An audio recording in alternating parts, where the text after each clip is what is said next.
What is up, everybody? Welcome to the Next Guy Up podcast weekend preview. We are live on a Thursday recording. The boys are all here. We have been in the lab all day cooking up some stuff from ESPN Bets. I got to give out a bunch of free bets. More to come with that later. We don't want the feds on our tails, but if you want some info, DM us. We might have just robbed them blind. I can't log in. Ever since we did it, I can't log in. He's telling me there's an error. But we got a very fun episode planned for you guys. Big week for the pod as we've got Jaguars Titans this Sunday. We'll be talking about that here in a minute. But as always, we're going to do a weekend recap talking about what happened this last weekend in college and NFL. We're going to dive into our favorite matchups of the weekend, and then we will get to our betting portion where we'll go best bet and the next guy up parlay. Without further ado, what is up, boys? How are we doing? We're doing great. Doing pretty good. Yeah, we're doing great. We got some exciting football going on. Our matchup, the Titans versus the Jags on this weekend. Yes. Some college football. We've already talked about the three of us, how not a great slate, but we'll still find some ways to make it exciting with some betting going on. So we're doing good. Getting ready for the holidays. To ask the team here. Yes, go ahead. So we talk about rivalries a lot in college football because they're a huge part of the game. And rivalries I know are big in the NFL, and I know that most people would probably consider Jags Titans to be rivals. Would you consider those ends? Yeah, for sure. They've been in the same division since the Jags came into the NFL. They were in the AFC Central together with the AFC North. Now it was a 6-team division, so they've played each other a lot. What do you think is the best rivalry in the NFL? In the NFL, Those Ravens. That's a big one, right? That's a very big one. That's the one I was going to say. Actually, I'd say that one. Yeah, just because those games are always close. Like it's always physical. They generally don't like each other. Like they just don't like each other. It seems like. So I would say that too. That whole division, they don't like each other. Those games are always ugly and close in score and just fun to watch. I mean, I'm glad we got it on a Thursday night this week. I also feel like 10 years ago when the hard hits were still like okay to do, it always seemed like Steelers and Ravens games, there was somebody that was being carted off because of those hard hits, and things were just like always ended in fights. The players didn't like each other. The coaches didn't like each other. The fans hated each other. So I feel like that's one that's always very intense. I thought there was a couple of huge characters around then too, like Ray Lewis obviously was around, and Troy Polamalu, Antonio Brown, Joey Porter, just it was fun.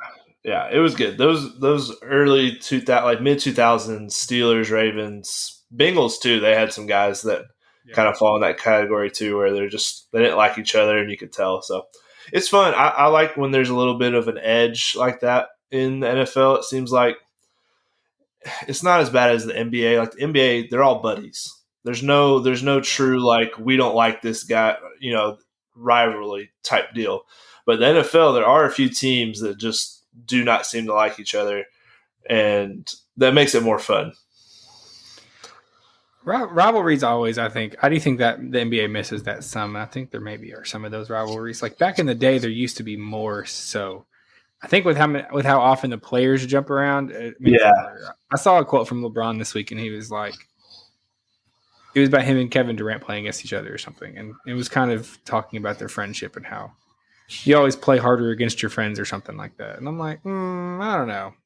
Because it seemed like he always played harder against those Celtics teams that he didn't like, or those Pistons teams, It was like they didn't get along. He had a point to prove that he was better than them, and they didn't like him. So I do miss that about the NBA, because it does seem like they're just all pals, and they don't want to say anything bad about each other because you don't know.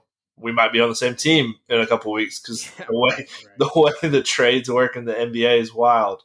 But that is fun. It's been a weird week, Jags Titans wise. Rivalry. By the way, that's one of my words with Mason's rivalry. Can't say it. Bonus episode. I keep trying to avoid it. But I feel like the Titans and Jags, they do have that. I think in our whole division, those two don't like each other the most. Like, I don't really have any type of feelings about the Texans and the Colts. They're just kind of whatever to me. But it feels like Titans Jags, it's scrappy. Yeah. The players talked about it. I've seen a bunch of Jaguar interviews today where our Josh Allen was like, for my rookie year, I've been told that we don't like that team, and that's how we treat this week. So I don't know. It's fun. It's just been a weird week though, just because the Jags had a bad loss. We got our offense is not clicking right now, and I know you guys got Mayo Boy starting, so I don't know how you guys feel. Because I don't know if you guys are trying to I don't know if the Titans really want to win the rest of the year. Like, that's a good question. It is. Like, do you root for a win? Probably just because you would like to beat us, just because it's a divisional game and that's how it goes. But like, better draft pick and all that probably sounds good too. When it comes to the rivalry, oh gosh, you caught it. I also butchered it. Is it would it be college football, college basketball, then NFL, NBA, and like anything else? I feel like baseball maybe sneaks in there actually, because I always feel like big baseball. Red Sox Yankees is like no matter what, that's always like a must watch. Maybe throw baseball like it. I want to redo it. So I'll say college football, college basketball, then baseball, then NFL, then like NBA. Yeah, I don't know enough about NHL. I know the Red Wings. I know that they have a couple of. It's like them and the Blackhawks don't like each other. Yeah. But yeah, I don't know enough about hockey. Would you agree with that list, Tins? I'd swap baseball and NFL. Just because some of the NFL ones are pretty big and they're like they go at each other. Baseball, I mean, outside of Red Sox and Yankees, I can't really like Brewers, Cubs is a big one I know of. Braves, Phillies, and Braves, Mets, but I'm also not a big baseball guy, so yeah, same. It's hard to get into. Really big basketball ones too. I mean, North Carolina Duke is maybe one of the premier rivalries in any sport. Kentucky and Tennessee, I feel like, is a pretty big one for college basketball. Yeah, last few years it's gotten bigger. But I can't really think of any other big basketball ones in college. That is really. Yeah, I mean, not any huge ones. Like, I mean, North Carolina Duke though is it's big. It's one of the biggest ones. Maybe it's the best rivalry in all of sports. Yeah, it could be. They really hate each other. True. Oh, Ohio State, Michigan. That's another big college football. That might be a fun. That might be a fun weekend off season. We'd do a little snake draft of like biggest rivalries in sports. That'd be fun. Bookmark that, somebody, intern. Bookmark that for a future episode. Shout out. Morgan, the intern. Yeah. Well, we were going to try and do a little stat about the Jags-Titans game playing this weekend since it is the inner wars of the pod here. Mm-hmm.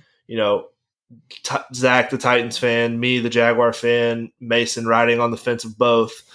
No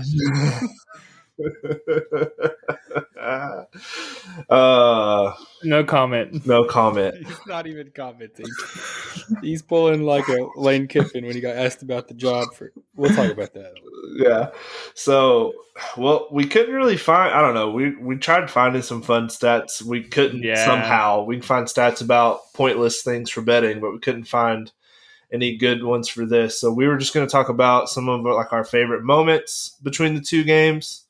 Or the two teams when they've played against each other. Mason, I'll let you kick off since you have a lot more probably fun memories of Titans because they have dominated us in the last few years. Yeah, I'll just say I would probably go with something more recent, which has been like you and me kind of going back and forth on like making bets and like saying, oh, you'll wear like a Jags or I'll wear a Jags jersey and you'll wear a Titans jersey. One time we even tried to like say we'll do like a billboard. The Minshew, when Minshew Mania was a thing, like shaving a mustache and doing a billboard, that kind of flopped.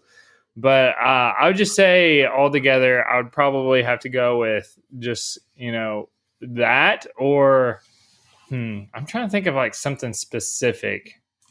Derrick the Henry, Chris Johnson, we'll go ahead. Derrick Henry stiff arming our linebackers into the earth. It was like a 90-something, 95 yard. I believe so. Yeah. I think he threw like 3 or 4 down. Chris Johnson also, I don't know what it is. We've been able to run all over you guys. Yeah. Passing, probably not so much. But rushing, I don't know. I also don't know why, but there was like a Thursday night game where it was like Brian Leftwich and I want to say, was it Kerry Collins? No, Vince Young. Yeah, it was Vince Young. There's some interesting like quarterback matchups that I'm just like, wow. Yeah. That was the day. Back then, like when I was in high school, like 10 years ago, you're talking. It's like, I want to get a list of all these quarterbacks and kind of go over them. But go ahead. I was just saying, we were always like, the NFL gives everyone a primetime game, and it felt like for years the only primetime game the Jags and Titans got was against each other on a Thursday night. Yep. The color 100%. Rush. You guys would have the blue jerseys. We would have the mustard yellows on. Yeah. And it was never a good game. But there was a few years there where it was like the Chris Johnson, Maurice Jones-Drew show, where I remember one game where they combined for like over 300 yards rushing on 8 carries because they both popped off 70-plus yard touchdowns, like back to back to back. Like it was one of the wildest games I've ever seen. And I actually have the stats here. Chris Johnson totaling 228 yards, 2 touchdowns on 24 carries. Maurice Jones-Drew rushing 177 yards and 2 scores on just 8 total carries. Yeah, it was like the first few drives of the game, they both popped off super long touchdowns, and then it was kind of it for the rest of the game. But that was back in the day when we wore those ugly uniforms. Back when we were a country, Yeah, we were a country back when Blake Bortles is slinging it in the mustard yellows, baby. Here recently, this was a tough one for me with the Titans losing, but I wish I was with you in person. Yeah. Because you were not in the state of Tennessee. Where were you? Yeah. So last year, Week 18 came down to a playoff game. Morgan was like, let's go. I get these things called option days at UPS that start at the beginning of the year. I only get 5 for the year. I burned 2 of them immediately to go down to Jacksonville for that Week 18 game. One of the wildest games or experiences I've really ever had as a fan. Titans are leading by a few points. They have the ball. We're about to hit the 2-minute mark. I know what this is. I literally looked at Morgan. Derrick Henry just rushed for a first down. And I said, this is when he tears my heart out and stomps on it. Because that's what Derrick Henry does. He's going to run this clock out and then play action pass. Josh Dobbs gets hit from behind. Maybe it's a fumble. Maybe it's not. Who knows? The ref called it a fumble. We return it for a touchdown, and we win. Truly a miracle. I can probably admit now, truthfully, that was not a fumble. It was not a fumble. It was not a fumble. But also, Josh Dobbs leading the Vikings to a Super Bowl this year. Who would ever thought? You and Zach. I thought it. That's why I took the bet, baby. I even doubled down on him. $2 to win $200. Vikings all the way to the moon. Honestly, how crazy was that? Josh Dobbs is piloting to the moon, baby. How crazy was that stadium when that happened? It was like, I don't know. It was. As soon as the hit happens, you could hear everyone take a breath all at once. Everyone just, and then pandemonium, freaking out, chaos. And we actually had like 2 Titans fans sitting about 2 rows in front of me, and they were good sports. We're all having fun. So I think that's one thing about Jags fans. We know when to have fun but not be tools about it because we've sucked forever. We don't have like room to be making fun of people like Steelers fans. What are you talking about? That comes with sucking for a long time. Yeah. You know how it feels to be at the bottom. Yeah. Do you forget You forget the guy that was trying to give people handshakes out of the stadium, that Jags fan that was he was about to get beat up. He was like trying to give people handshakes out of the game when they were losing. The crazy guy in front of us. Oh, the Steelers game? Steelers game, yes. That guy wasn't a Jags fan. He was a fan of drugs. He was asleep for the whole first half. It's a wild story for another day. So yeah, I don't know. I think that's all we're not gonna bring back up the Titans Jags game for best bets or weekend matchup because I don't think it's going to be a very good game. It's going to be gross. As those games tend to be gross this season. Like not one has been good, so that's fair. The Falcons game was fun, right? Was that Levis's first game where he had 4 touchdowns? That was the only mediumly entertaining game I feel like we've had all season. So it's not enjoyable. All right, well, let's move on to the rest of the football world where people don't care about the Titans and Jags. Weekend recap of college football. We had a lot going on. Start off with Jimbo Fisher getting fired from Texas A&M. Zach, did you see that the boosters brought the check at halftime that ended up being the one that gets him his buyout? I'll tell you something about Texas A&M, man. Those boosters got deep pockets. So they want you gone, you're gone, man. I truly insane stuff happening over there. The stat that's been it's lived rent free in my head all week is that one about Jimbo Fisher's first ever coaching job. He got paid $20,000 for the entire year to coach, and now with his buyout, every single day that he is not coaching at Texas A&M, he's making $23,000 for him to not coach. That just makes me want to throw up, first of all, but it also is just, people have said it's not a new thing, but being a fired head coach, NFL college is pretty good gig. Pretty good gig. Tennessee has dished out a couple of them recently. Well, and one thing with college coaches is if you go and get another job, most times in their contracts, it's built in, it offsets. Say they owe you $10 million for firing you, you go get a new coaching job that's $5 million, then they only owe you $5 million. Not Jimbo Fisher, ultimate bag getter, worked that out in his contract where that does not matter. So he could go coach somewhere next year and get a whole nother big fat contract, and still Texas A&M's paying him. It's wild. Well, why would he want to do that though? No, he's going to be an ESPN analyst. $75 million. Why would you even do that? If honest to goodness, if that was me, I'd be like, what am I doing? Why would I want to do that? Wasn't that why Alabama was getting a lot of these washed up coaches and paying them literally pennies? That was I saw a snippet episode where they were getting, what was it, Butch Jones? Butch who was Jones, it? yeah. And some of these others that were literally, and they would mostly be doing note taking, or they would and they would get all these washed up, but they would pay them pennies, but they were technically still making lots of money because they were getting paid from the previous college that they got fired from. Tennessee was paying him to basically be at Alabama. Yep. Yeah. And you have inside knowledge on the program. You don't know everything, but you know more than anyone else probably that's outside of the program. Right. At the end of the day, you're giving insight, and like you said, it's just kind of demoralizing to see your old coach on the other side now that's getting paid to. This makes me so frustrated, but it is what it is, man. It is. They get these huge contracts, and then you get paid out. I did so that with that happening, though, there was a couple of very interesting things this week asking about who is going to take that spot at Texas A&M. At this point, kind of a cursed position. But you have to think that they're going to pick a big name out there. There was a couple people asked about it this week, gave some interesting responses.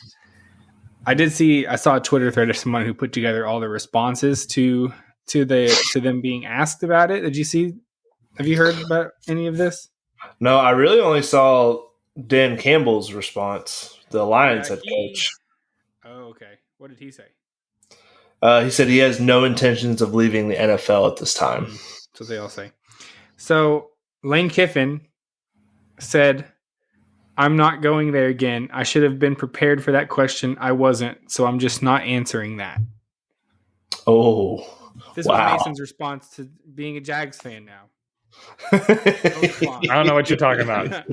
No comment. Dan Lanning, Oregon's head coach right now, he had a much better statement to it. Everything I want exists right here. I'm not going anywhere. There's a 0 chance I would be coaching somewhere else. I've got unfinished business. We have everything we need right here. So I think he's going to stay at Oregon. I think he likes it there. Pretty good gig. Yeah. Dabo Sweeney. I'm just focused on this job, always have been, just trying to beat North Carolina. It must be November. That's all I can say. Well, that's because he's Alabama's prodigal son. Yeah. And so it could be. Last one, Deion Sanders. Did you see this quote? No. Oh, I can't wait for this, though. I mean, he didn't actually say anything. He said, when people asked him about if he's going to go to the Texas A&M job, he said, I tell them my mother's here, my sister's here, my dog is here, my daughter's here, 3 of my sons are here, my other daughter comes to darn near every home game. I get mail here, I pay taxes here, I'm here. That's what he said. That's pretty good.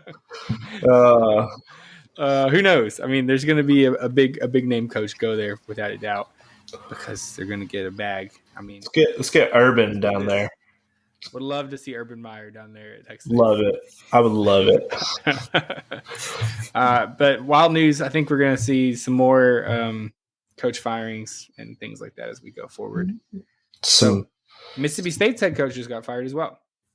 Yeah, that was a tough thing. They didn't know what to do. He was the defensive coordinator for Leach. He sadly passes away, and so he just kind of got dealt a tough hand. Right. I mean, that's tough. And because he's a good defensive coordinator. It came after they both played each other. A&M blew Mississippi State out last week. Yeah, like what, 51 to 3. It was 3. It was bad. Yeah. They both get fired. That's wild. Well, speaking of some more coaching news, and this just came out earlier today too, that Jim Harbaugh is going to accept the 3-game suspension. He's not going to appeal it. So he will not be coaching against Ohio State or whoever. That's not this week. That's next week. So whoever they play this week, I don't even know. Maryland. Oh, Maryland. Big time competition. Yeah.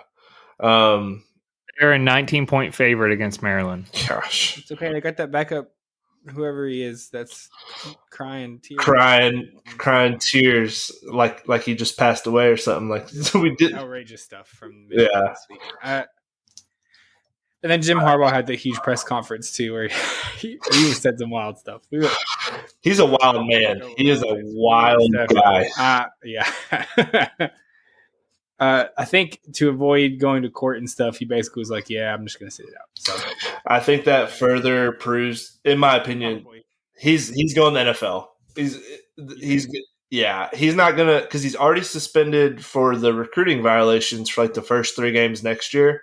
Yeah, I don't think he's gonna let them suspend him more or bring down any more punishment to him. So he's just going to say, all right, peace out. And the Bears are going to have an opening, and has been very much rumored to have wanted the Bears job for a long time. So that would be interesting. That would be another humongous coaching spot open up. We're going to have a lot of movement this season. Yeah, I think so too. A lot of big name colleges going to be looking for new head coaches, I think. And then so to wrap up some college news, I just wanted to say maybe have a moment of silence for the Bazooka Joe Melton fan club. Yeah. Our king. I'm still our here. Prince. I'm still in the fan club. I will say, let me just put this out there. I don't think that his performance is what cost Tennessee the victory against Missouri. First of all, we play so bad on the road. I don't know. Yeah, that is a thing that needs to be circled, and like this has to be a priority for next year, because the difference between our performance at home and on the road is just like crazy different. And I don't even think that environment was super tough, but we just folded. And Joe Milton, I mean, he did not play a superhero type game where he was going to go out and win it for us, but he also did not play a bad game. I mean, he didn't give the game away by any stretch. We just got outplayed pretty much all over the place in the whole field. We had Dante Thornton go down pretty early.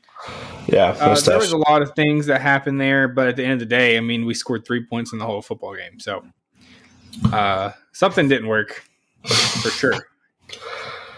Yeah, it's a tough one. It's tough. I think this week's just about. I don't really know. I don't know how we go into a Georgia game and not look bad and scare off recruits. I don't really see that happening. I think people want to come play with Nico. I think let's just get through the year. Let's just finish it out strong. Well, I still think the environment's going to be incredible. I think if Tennessee can score early, I just want it to kind of be competitive. I don't want it to be a blowout.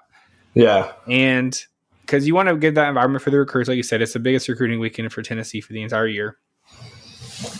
I think still playing at home, we have some of the pieces to give them a shot.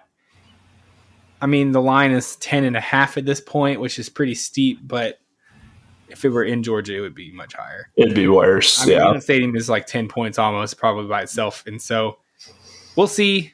We'll see if the fans come to play or not, and can get in Georgia's head a little bit. If not, it's going to be not fun. I'm not expecting too much. I'm not going to sit here and say I think we got a shot at it.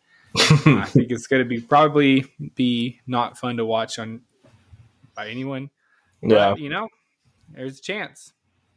Am I the only one constantly hearing putting Georgia on upset alert though this week? I've heard it several times. I turned on ESPN and they were actually talking about it. This was the only game on their schedule that they were like they might lose. On the early season, this was the only game that everyone circled as like this is Georgia's only test this entire year until the SEC championship. Can they still say that? Still say what? Can they still say that this might be the game that they'll lose against Tennessee? If I would love nothing more than if they did, and if they do something miraculous, then I think a lot of Tennessee fans would think the season to be much different. Like I think a lot of Tennessee fans could see the season as a big success if we beat Georgia, even if we're still 9-3 or whatever. But I think we might test them. But I don't think they're going to come in sleepy to this game at all. I think they know what they're walking into. I think they're going to be ready for it. So that's where I'm at, if I'm being honest with myself. Yep. Nope. I agree. I don't have any expectations going into it. I might not even, depending on how the other game's going on at the same time, I might not be watching it. All right. Let's transition over to the NFL. Not a ton of fun storylines, but one that I would love to point out. Now, Mason, let me ask you a question. Yes. You're the head coach. You're also the defensive coordinator, okay? Yep. Your team is on defense, up a couple points. Your defense is calling bad plays. The opposing team's moving right up the field in the field goal position to win the game. Your cornerback gets defensive pass interference. And then as the head coach, you're probably in charge of overseeing players on the field, right? Correct. So when I'm kicking a field goal to win the game and I miss, but I get a retry because there's 12 men on the field, you know who you should probably fire? The defensive coordinator or the head coach? How about the offensive coordinator? The guy who's making your starting quarterback throw league-leading interceptions 2 weeks or 2 seasons in a row? What a wild, crazy move by the Bills. What are we doing? I mean, what?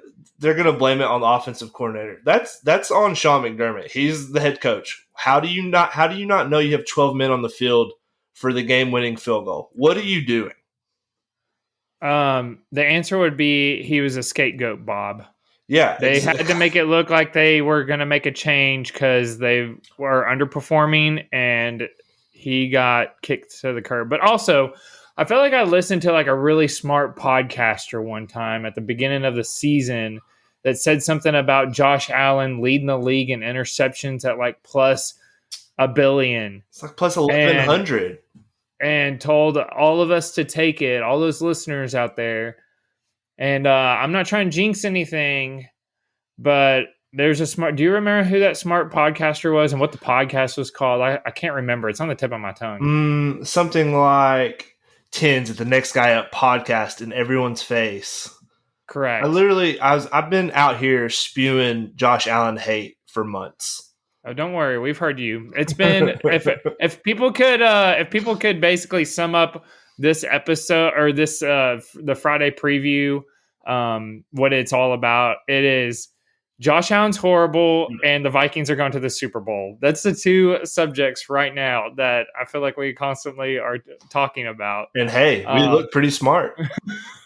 Okay, I don't know about that. Let's pump the brakes on the Vikings. But, I mean, right now, if the playoffs ended, they would be a playoff team. But, okay, let's get back to your bill. And the Bills wouldn't. And the Bills wouldn't. Yeah, good transition back on topic about the Bills. I don't understand how you make your offensive coordinator a scapegoat when you have one of – they're like second in the league in points. I mean, I don't know. The Bills, Sean McDermott, sorry, buddy, you're going to get fired. Wow. Yeah. No, I'm calling that. He's saying it now. Well, I don't think the Bills are going to make the playoffs at this rate. The AFC is so stacked up, and they've got the Jets, and I'm going to talk about it later, but that's not a game that they have been winning over the last few years. So the Bills really could, and they have a tough stretch. They still have to play the Chiefs. They have to play the Eagles, the Cowboys, the Chargers at home. I mean, their schedule doesn't get any easier, and they keep dropping games. They should have beat the Broncos. The Broncos are having a little bit of a bounce back, but they're not like a top-tier AFC team to be beating a team that should be, in everyone's brain, a Super Bowl contender. Not mine, but everyone else's, apparently. So I want to pull back the curtain to show some of the behind the scenes. We have a document. And I just love the wording on this because it says Bills are imploding against the Broncos. And then the next line, it says 49ers are back. It doesn't say the Jags imploding or anything about the Jags falling apart. It just says 49ers are back. But the freaking Bills, they're hot garbage and they imploded. Oh, okay. Well, the Bills are one of the most bet on teams to win the Super Bowl for the year. They're not making the playoffs as of today. The Jags are minus 475 to win their division. The Bills are like plus 200 something. I just thought the wording was funny. That's like, don't get defensive. It's just the wording is funny. Don't make me get defensive. Well, go ahead and talk about the 49ers and how I don't want to talk about them. They're back, man. Trent Williams was back. Deebo Samuel came back. Talking about them. Their whole team got healthy and showed up in Jacksonville and just beat the brakes off of us. Trading for Chase Young shouldn't have been allowed. Like, why? They have Chase Young and Nick Bosa and then Armstead and Jason Hargraves. Like, their defensive line is unblockable. They're monsters. Yeah, I want that defense on Madden right now. I'm gonna go buy Madden just so that I can play that. There's a reason I had the 49ers as my NFC pick, like all offseason. Okay, am I crazy, Zach? Did he say I don't want to talk about the 49ers and then he went on like a 2-minute? I don't want to talk about what they did to me. They hurt my feelings. You just want to talk about them as a team, but not about what happened over the weekend. Correct. Can we talk about the bet that you had, or you just want to hit the fast forward? Move on. People on Twitter saw it. All right, 10-unit bomb blew up in my face. I would have been up for like a third week in a row if it wasn't for that. Yeah, that's a tough break. I was up in my personal life, but that doesn't count on the spreadsheet.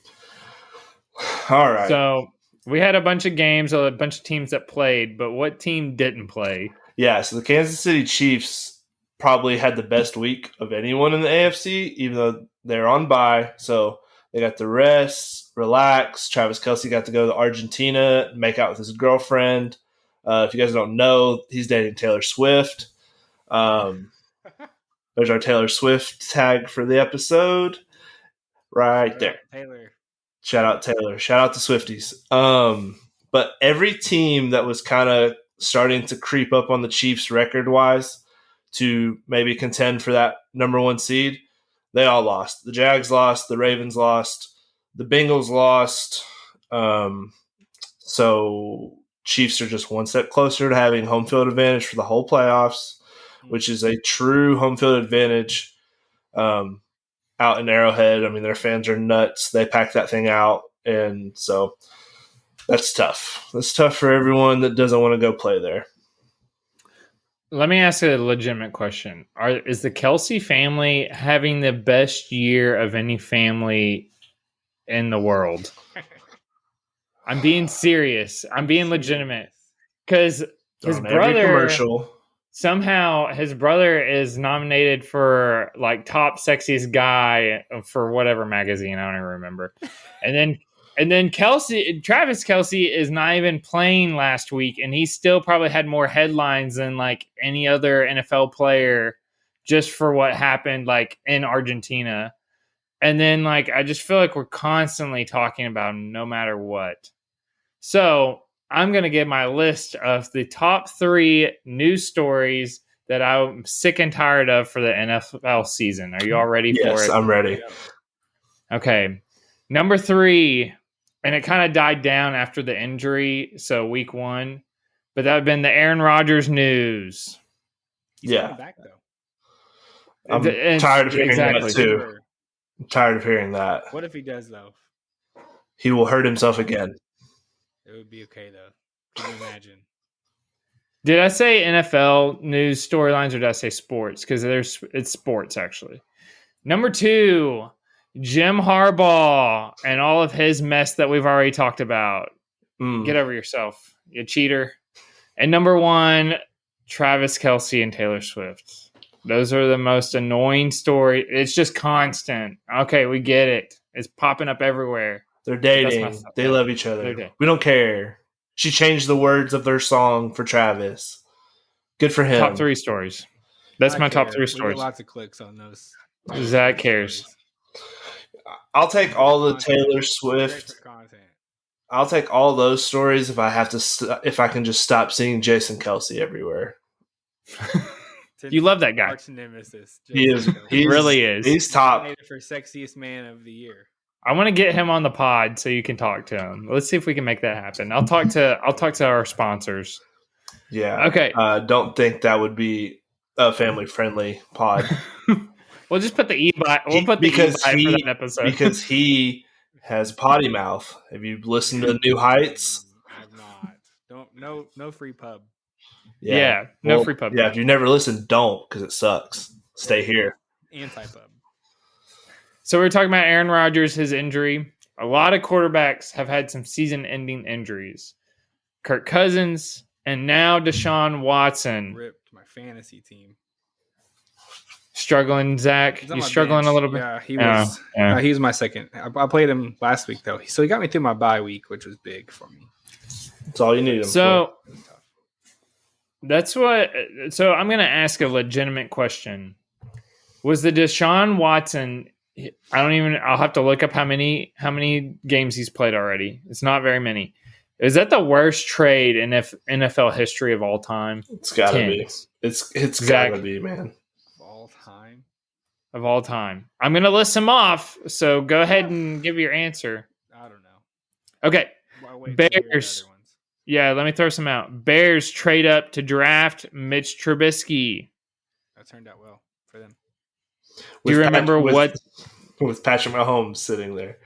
Yep, with Patrick Mahomes sitting there, they traded a first, third, fifth, a 2018 third-round pick, and moved up one spot to get Trubisky with Patrick Mahomes sitting there. The Colts trade for Trent Richardson. Do y'all remember that trade? I had him on my fantasy team. I got really excited because I was like, oh, he's going to be on the Colts now. Tough. Traded for a first-round pick. He did nothing on that team. Nothing. We're going back a little bit. Saints try to trade entire draft for Ricky Williams. Literally, I'm not even kidding. all in traded first, third, fourth, fifth, sixth, seventh picks. I never heard of that before. Literally like their whole draft. Yeah.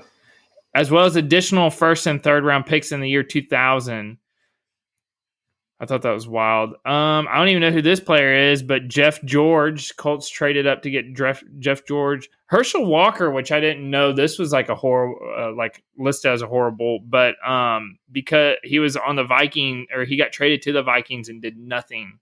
And it was 3 first round picks, 3 second round picks, a linebacker, defensive back, running back, defensive end, 6 total draft picks. Walker only played 2 seasons in Minnesota, making the most lopsided trade in NFL history. Wow. And then this one, the Browns, Deshaun Watson. Just a tough one. Let me go over it. They traded 3 first-round picks to the Texans, as well as a 2022 fourth-round pick, a 2023 third-round pick, a 2024 fourth-round pick in exchange for Watson, give him the $230 million contract. Ugh. Tough. That's the worst part of it, is that contract. Is the fully guaranteed contract. Because now that he's like not doing well, it's like, well, you can't do it. And you're wrapped up in all this money now. You have to. You just have to tough it out. So yeah, that was my little random thing I wanted. We all agreed. Horrible trade. Couldn't happen to a better franchise. Okay, so I did want to talk about one thing, which we already kind of threw this out there. But to wrap up the NFL talk, Zach, what are the Vikings' win streak right now? They are on a win streak. Did you know this? 5 in a row? It's 5 in a row, right? 5 in a row. They went 1-3, and now they have won 5 in a row. Baby. We're back, baby, like we never left. I'm also thinking about doubling down. I had a couple... Quadruple down. Triple down. Quadruple down. I had like a $10 bet. I think it was a lot of money. I have to look and see what the payout was for them to win the Super Bowl. But they are and Justin Jefferson may come back next week, Zach. So we're back. We're back, baby. I might at least get a nice cash out of it if they make the playoffs or something. Well, I did a free bet, so you don't do cash outs for free bets. To make $200. He was like heavy spender. It's crazy. So that concludes the NFL breakdown with just throwing out that the Vikings are back. Oh, we're back. All right. Let's talk about that matchup of the week. Zach, Tens, I feel like you both have one that you're keeping your eye on. Yeah, it's not a great matchup weekend in either NFL or college. Me and Zach, I have a few reasons why I picked this one. I think this in general is the best college matchup of the weekend, and that would be Washington at Oregon State. Yeah. I for one, I am like, I don't know. I think I'm kind of an Oregon State fan for the last few years. I hopped on them in March Madness college basketball, and they made me a lot of money betting wise. And I don't know, ever since then, I've kind of just rooted for them. And I have a future on them right now to go over 8.5 wins, which they should have already hit, but they decided to go and lose to Washington State for some reason and make me mad. So I need them to win this game because I don't think they're going to beat Oregon to finish a 4-leg future. And I think it'll just be a good game. I think DJU has really proved that he was not the problem at Clemson. He's had a very solid year for Oregon State. They've got an outside looking in shot at the Pac-12 championship game, so this makes this a very important game for them, and for Washington too. Just to keep huge for Washington. I mean, if they lose, it's done. There's no way they're getting in if they lose. Yeah, how tight the race is and how many one-loss teams there are. I mean, it's for the playoffs at this point. Like I said, Oregon State has kind of been a sleeper in the Pac-12, but it would be very Pac-12 if Washington loses to Oregon State, and then Washington beats Oregon in the championship game. And no one gets in. Big 12 season, they send. I mean, in the final Pac-12 season, they send no one. Yep, that would be very on brand, I think, for Pac-12. So, and I really think Washington State. Not Washington State. Oregon State's going to come out here and put on a show, showing hey, we're not leaving the Pac-12. You guys are, and here's your going away present. It'd be fine. And they're a fun, physical team. They love to run the ball. Washington's defense has not been able to stop anybody lately. It's been Swiss absolute cheese. atrocity. Yeah. So it's definitely, I think it's going to be a very fun game. Looking forward to it.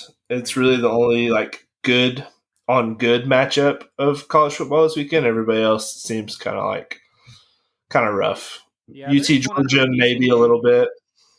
One other decent game that I saw that we can make this my official matchup of the week. It's Arizona against Utah, both like top 20 teams. Arizona has a very, very outside chance at making the championship game still, the Pac-12 championship game. It would have to be some crazy stuff happen, but they could still do it.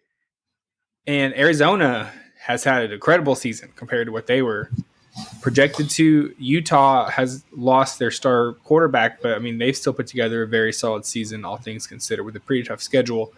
So I think it's going to be a very interesting game. I think it's going to be very tight. I think the line is the spread is 1. I think it's basically. Yeah, it's pick 'em. Yeah. Arizona came in the year win total was 5.5. So they're definitely playing well above expectations. Yeah. And I will say, I stumbled across this and wanted to tell everybody because I know it's this type of season. It's this part of the season where you start looking ahead to conference championships and things. And there is a scenario in the Big 12 where there is an 8-team tie for first place in the Big 12. Wow. If all the games go a certain way these next 2 weeks, it would require a couple pretty big upsets, including BYU beating Oklahoma, Iowa State beating Texas, a couple of pretty unreasonable. if all the games go a certain way these next 2 weeks, there could be an 8-team tie for first place. So pretty exciting stuff in the Big 12. What are we rooting for at the end of the season? Chaos. You're correct. So I looked it up. You guys want to take a stab at how many ranked versus ranked games there are in college football this weekend? I'm going to go with 4. I know Tennessee, Georgia is another one. So there's 3 or 4. It's 4. 4. Tens is correct. It is, let's see, I just lost it. Kansas State versus Kansas. Yeah. Big 12. It's a big rivalry game too. Kansas State beat Kansas State for the 8-team tiebreaker. If anyone's curious. Yeah. Kansas to win that one. All right, Mason. What is your matchup of the weekend? This was incredibly easy for me to pick because it is a Monday night game. The Eagles at the Chiefs, Super Bowl matchup. Everybody knows from last year. The Eagles have the best record at 8-1, and the Chiefs had the second best record at 7-2. So both incredibly good teams playing against each other. I could see this being literally the most watched, and we keep talking about it, so I might as well just throw it out there. It's in Kansas City, and if the trend continues where these games are at Kansas City, Taylor Swift's going to be there. It's the two teams with the best records.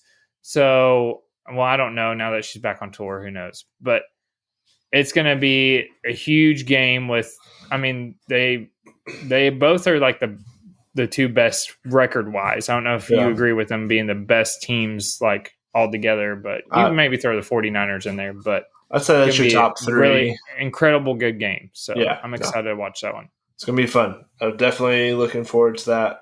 Good primetime game Monday night. So, I agree. That's if I had to pick one for NFL, that would have been mine as well. Almost the same trend with the college football. There's some lopsided. I mean, we're going to talk about it in our best bets, but there's just not that sparkling. On Sunday, there's not I got to make sure I watch this type of game, in my opinion. Yeah, nothing that stood out. So Monday night game took the cake on that one. So. Love it. All right, let's transition to our best bet segment here. I'm going to kick things off. I'm normally very analytical, stat-driven behind this. That's true. And I have some of those picks, and they'll be out on my Twitter. But this is my my best bet for one reason. I'm gonna back up all this trash talk I've been doing. I'm taking Jets +7. This Jets team has been scrappy. They want to run the ball. They play great defense. They beat the Bills already once this year, minutes after Aaron Rodgers and their whole season went down the toilet when he tore his Achilles. They walk off, punt return, touchdown. I don't know who the Bills are to be a 7-point favorite against anyone in the NFL right now with how they're playing. So give me the Jets plus 7 all day with that defense. I'll take that. It's a good one. It is at Buffalo. Does that matter? Calculating, absolutely not. Oh no. Calculating. How did the Jets do last week, Tins? Calculating, they lost. Pretty sure they lost to the Raiders. Well, listen. It doesn't matter. It doesn't matter who the Raiders played after they fired Josh McDaniels. They were going to win that game no matter what. It's one of those situations. That's not fair. Yeah, that's true. And I understand that I'm asking people to put their hard-earned money behind a team with Zach Wilson at starting quarterback. I get it. I understand these things. But let's forget about that for a minute, and let's just hope they hand the ball to Breece Hall 40 times. Tins, what about the game before that one? 2 games ago. The Jets? Yeah. Is that when they got killed by the Cowboys? They got killed by the Chargers, 27-6. What about the one before that? Do you remember what happened before that one? Was that the Cowboys one? No, they beat the Giants in overtime, 13-10. Listen, I know, but listen. Here's the thing: Josh Allen has had struggles against his Jets defense. There's certain teams that just have other teams certain numbers. That's just true. We all know there's that one team that like your team can't ever beat, and the Bills have always just had struggles with the Jets for some reason. All right, I'm riding with you. I was bringing the facts. 83% of the bets are placed on the Bills, by the way. I love the fade the public. Love it. A good fade the public play for Tins there. All right, I'm going to kick off my best bet with Steelers money line against the Browns at minus 105. The Steelers find ways to win games even with their offense being underwhelming.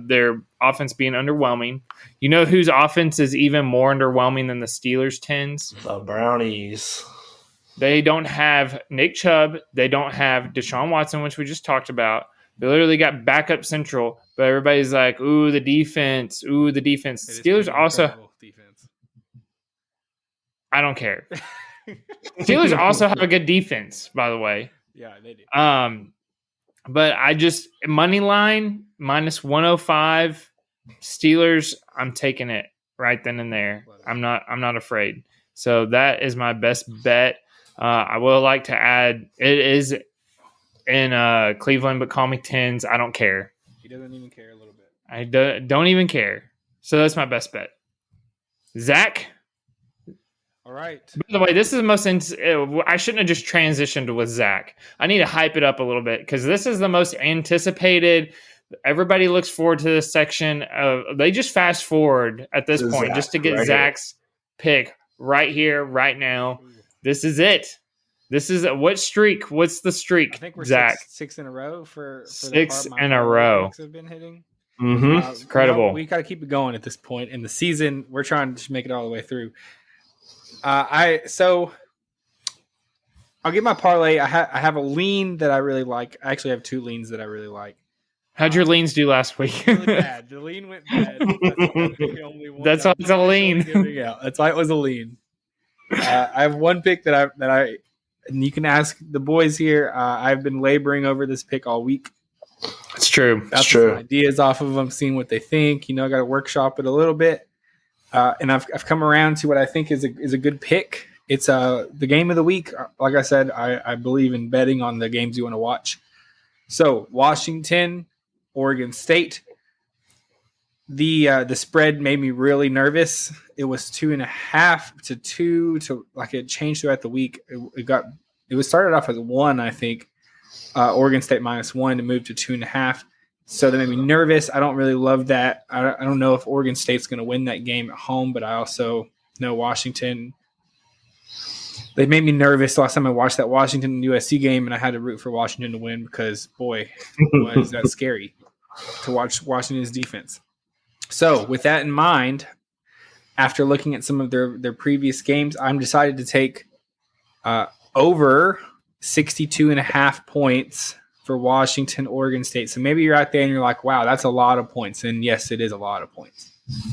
But if you look at some of the games Washington has played, they have rarely scored less than 35 points this season. They had one really bad game where they did not play well in the middle of their season. I think they're coming on, though.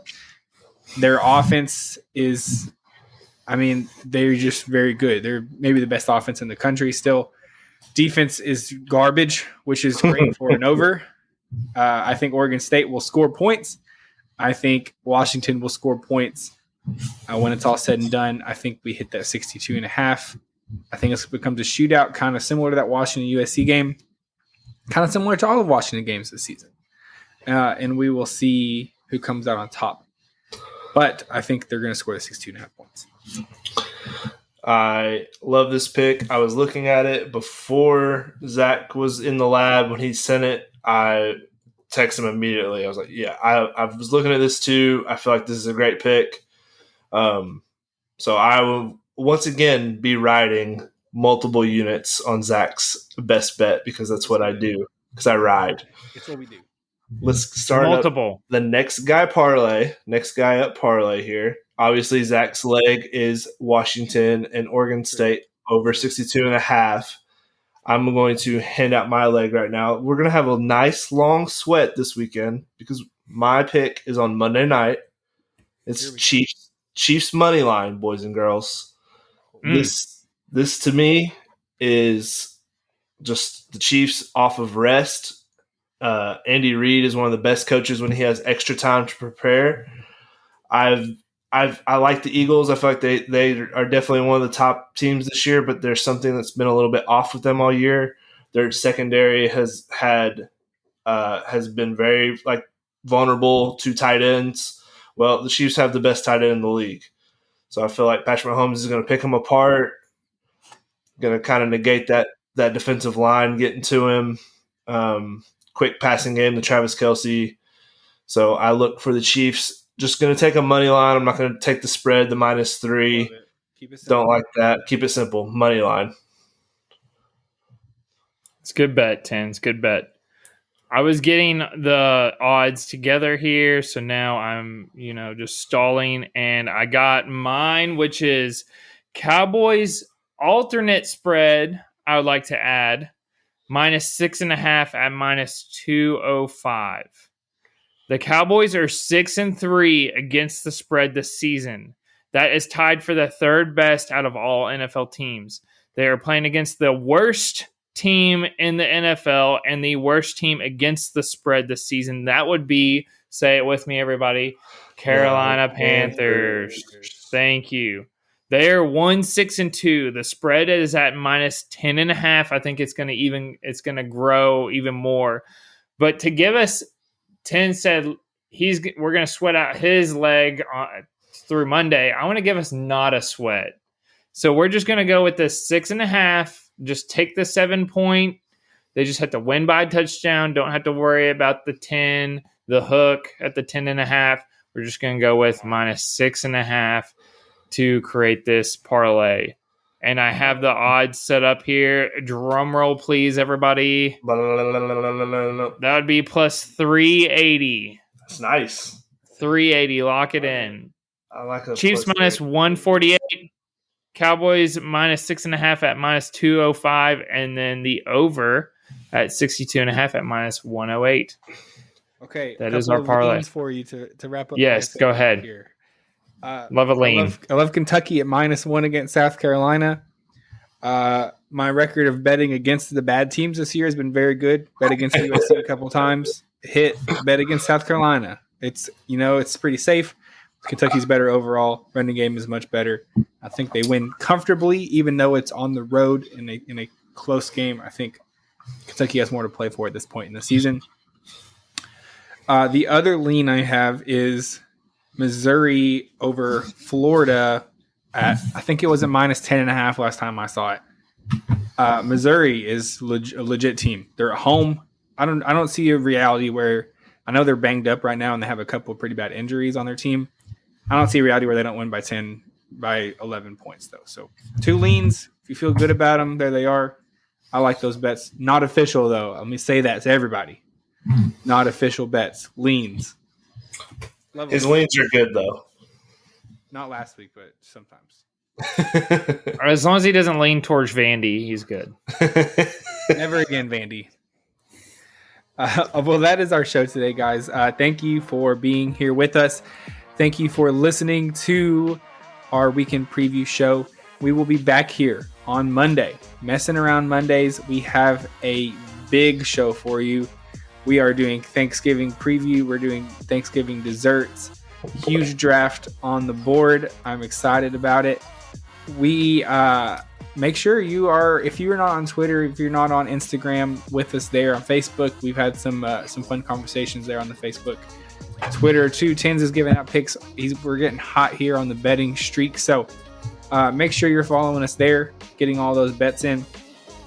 And other than that, we hope you have a great weekend and may all of your teams sweep.